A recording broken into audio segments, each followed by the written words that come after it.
자, 안녕하십니까. 편입 논술의 조현명천입니다. 오늘은 선생님이 다음 주에 파이널을 준비하다가 여러분들 2011년 연세대학교 사회계열 논제 궁금할까봐 한번 대략적으로 연세대학교 사회 논제의 특징, 그 다음에 어떤 식으로 이 문제를 풀어야 될지 유튜브를 통해서 전달해 주려고 짧게 한번 내용을 정리해 보도록 하겠습니다.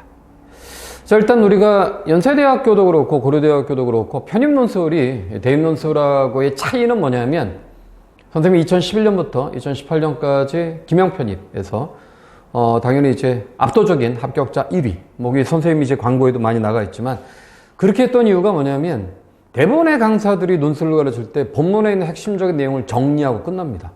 잘했다고, 잘했어. 학생들은 자기가 잘하는 줄 알고 착각하죠. 선생님이 예전에도 그렇고 지금도 그렇고 공개첨삭이라는 거 하는데, 공개첨삭할 때 예전에는 이건 인간의 글이 아니다. 한마디로 본문에 나와 있는 내용을 그냥 갖다 베끼는 건 최악의 글이죠.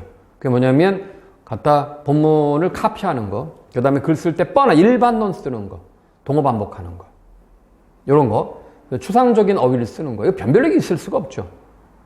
그치? 그래서 오늘 논제도 비교와 해석인데, 연세대학교의 비교는 이렇게 4자 비교가 나올 때도 있고, 그 다음에 3자 비교 나올 때도 있고, 2개 비교가 나올 때도 있고, 제이시문 안에 또 2가지의 관점이 들어있을 수도 있고, 굉장히 여러 가지의 틀이 있습니다. 그러나 핵심적인 내용은 쟁점적 비교다. 즉 이런 거지. 내가 선생님의 딸이 이재인데 여러분이 이제 그들은 학생이고 나는 이재 아빠다. 맞긴 맞지만 이건 쟁점이 아니야.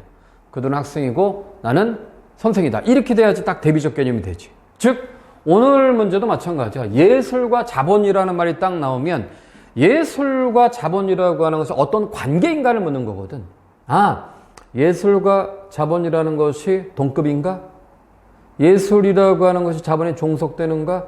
아니면 자본이 예술에 종속되는가? 여러 가지의 가능성들이 있죠. 이 문제는 당연하게 예술이라는 것이 자본으로부터 독립된 것이냐, 자본이라고 하는 것이 예술의 발전을 강화시켜주느냐, 아니면 자본이라는 것이 예술의 발전을 억제하느냐, 제시문 나와 다른 예술의 발전을 억제하고 오히려 산업에 종속되게 만든다, 이렇게 나가지. 그 여기까지 쓰면 붙을까? 아니죠. 이건 기본이야. 그럼 각각의 지문이 갖고 있는 차이를 또 설명해 줘야 되잖아. 이쪽은 예술이라는 것이 자본에 의해서 발전을 하지만 예술이 갖고 있는 독립성이 있다고 보는 게 제시문과학이라고.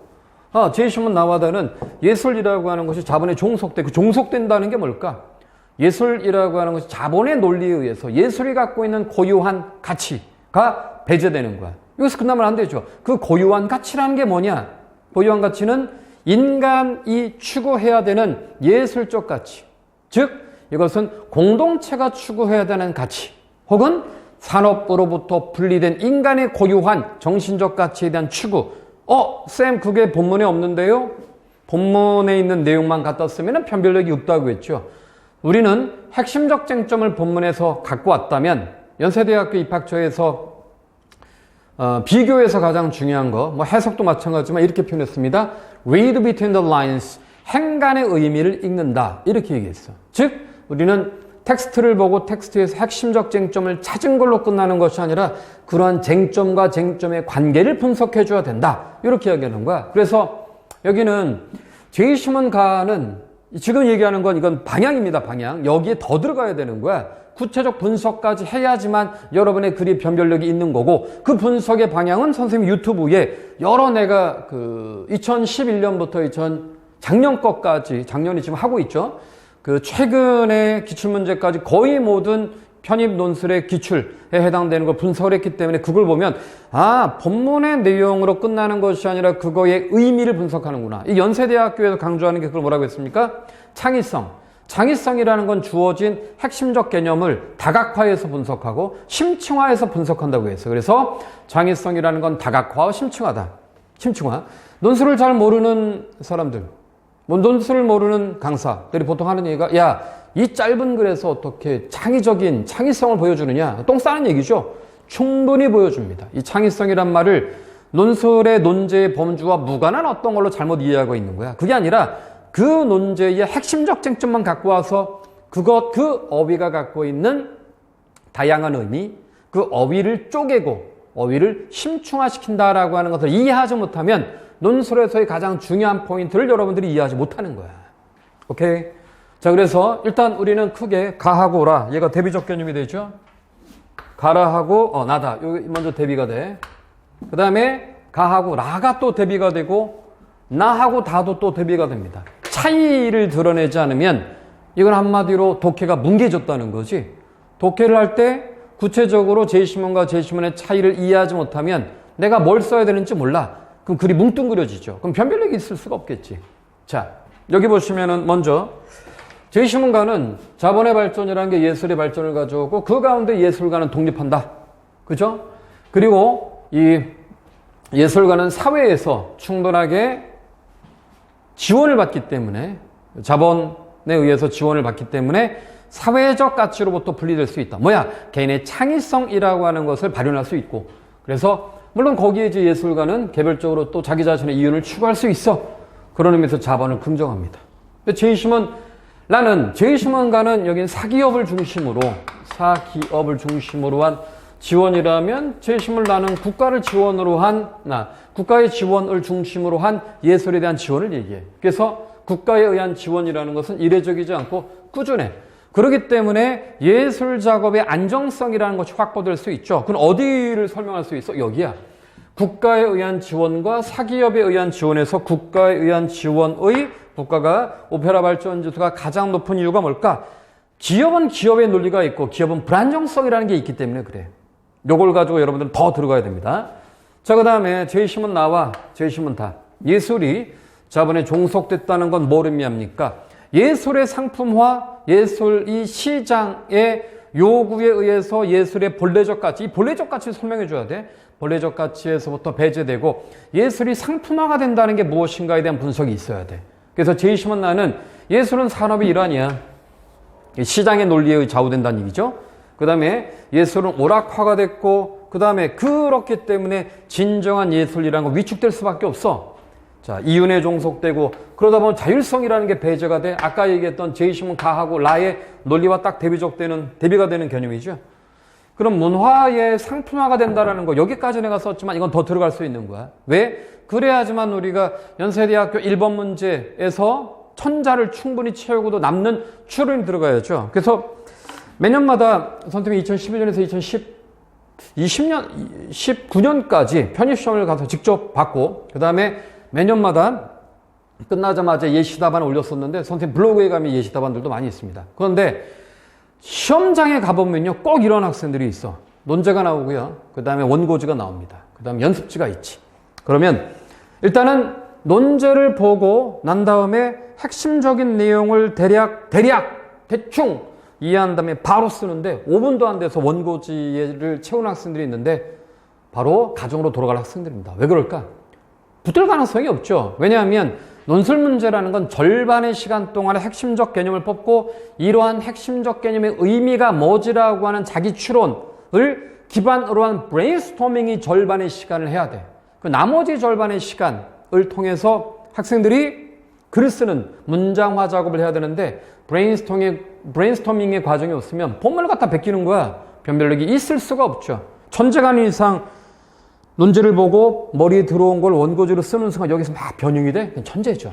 좀 여러분이 진정한 참된 라이터라면 관계없지만 대부분의 학생들은 그렇지 못하거든. 숙고의 시간을 가져야 돼. 숙고의 시간을 가지지 않으면은 깊이 있는 글에 대한 해석, 그거에 대한 깊이 있는 추론이라는 건 추리 논증입니다.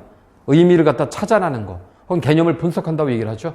이 부분을 이해하지 못하면 여러분들은 논술의 가장 중요한 포인트를 이해하지 못하고 있다. 이렇게 봐야 되고. 자, 그 다음에 제이시문 자본, 역시 이제 자본이 예술을 종속시킬 때 예술이라는 것이 어떤 문제를 갖고 있는가. 소비의 영역으로 이제 전락하는 거고, 그러다 보면은 본래는 예술이라는 건 인간의 정신의 휴식의 공간이었지만 상품의 논리에 종속된다. 그러면 자, 소비가 갖고 있는 소비의 과정에서의 공허를 해소해주는 부차적 연결밖에 되지 않는다. 영어 제시문이 그거지. 아시겠죠?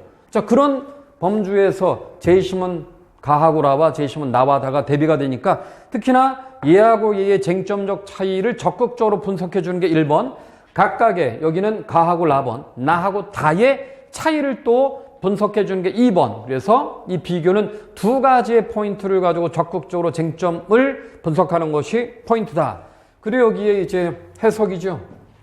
해석은 자, 먼저 그림 1과 그림 2에서는 그림 1의 핵심은 뭐냐면 국가별 오페라 종사자가 기존의 종사자의 숫자, 그 다음에 신규 종사자의 숫자를 비교했어. 여기 보면 여기까지 요 20, 30, 10 이게 신규고 요 빨간색으로 되어 있는 데가 기존입니다. 여러분들 기출문제가 없는 학생들은 요거 한번 잘 이렇게 캡처해서 한번 보세요. 기출문제를 거의 그대로 갖다 놨으니까. 그 다음에 그림 2에서는요.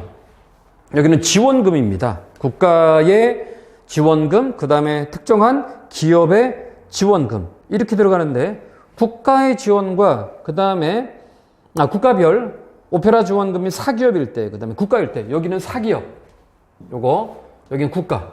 근데 국가가 지원했을 때에 오페라 발전 지수가 가장 높다. 그러면 기업의 지원의 특징이 뭘까? 여긴 추론할 게 굉장히 많아. 국가의 지원의 특징이 뭘까? 요 부분에 대한 차이를 중심으로 분석해 주면 되죠. 근데 기업의 지원이라는 건 일단 불안정성, 그 다음에 기업이 추구하는 가치, 그죠? 그 다음에 기업이 추구하는 가치와 예술과의 관계, 그죠? 그럼 국가가 특정한 예술을 지원한다는 건 국가가 갖고 있는 제도의 안정성, 그죠? 그 다음에 구조의 안정성, 그리고 지원금을 통해서 개인이 얻을 수 있는 삶의 안정성, 그리고 국가라고 하는 것이 아까 암묵적 지원을 한다고 했죠. 암묵적 지원을 한다는 건 뭐냐면 예술가들로 하여금 자기 자신의 예술적 가치를 추구하는 데 서포팅하는 역할을 한다는 거야. 근데 기업은 그런 암묵적 지원보다는 상대적으로 가시적이며 명시적 지원이 될 가능성이 높지. 이런 것들을 뽑아줬어야지만 여러분들은 이 도표의 해석의 방향에 있어서의 창의적 발상을 할 수 있는 단초들을 뽑아내는 거야. 아시겠죠? 자, 이게 오늘 선생님 준비를 쭉 하면서 학생들한테 이거 최근에 기출문제가 없다는 기출문제를 확보하지 못한 학생들이 있기 때문에 대략적으로 작년에 문제가 이렇게 나왔다. 이렇게 나왔기 때문에 여러분들이 요거를 통해서 전체적인 방향이라도 한번 잡을 수 있게끔 해주는 거니까 수업에서는 언제나 여러분들이 이제 글을 쓸 때에 핵심적 쟁점만 갖고 내용을 파악해 이렇게 말하는 것과 핵심적 쟁점은 기본이니까 그거에 더하여 적극적 처론을 해야지만 변별력이 높은 글을 쓸 수 있어 라고 말하는 건 다르죠. 여러분들이 시험이 얼마 남지 않았습니다. 이제 한 11일 정도 남았나요? 모든 시험은 막판까지 누가 집중해 주느냐가 가장 중요하기 때문에 막판 집중력을 극대화해서 여러분이 원하는 좋은 성과를 얻게 바라겠고, 시험과 관계된 질문이 있으면은 여러분 톡으로, 제가 톡으로 자소서 자료는 거의 무상으로 다 보내줍니다. 자소서 자료. 그 다음에 기출문제도 초기 기출문제는 내가 학생들한테 주고 있어. 이제 편입 기출문제가 필요한 학생들, 초기 문제가 필요한 학생들은 선생님한테 연락을 하시면 되는데요. 아나키 2012 카톡 아이디 아나키 2012입니다. 이쪽에 연락을 주면 선생님이 관계된 자료, 그 다음에 네이버 TV하고 유튜브에 기출문제들이 있고 이번 주에 연세대학교 인문계열도 이제 대략적인 아웃라인을 여러분들에게 공개해서 보내줄 겁니다. 도움이 되면 좋겠고요. 자, 지금까지 편입논술의 조윤병천이었습니다. 맞아. 연세대학교 자소서는 끝나고 난 다음이죠. 오케이. 어쨌든 모든 편입논술이 다음 주에 선생님도 역시 이제 파이널을 하는데, 파이널을 하든 그렇지 않든 간에 맨 막판까지 나는 할 수 있다. 그리고 자기 의식을 얼마나 고도화하는가. 요게 이제 중요하죠. 바로 그런 과정에서 여러분의 합격의 가능성이 높아지는 만큼 끝까지 집중해서 최선을 다해주기 바라겠습니다. 감사합니다.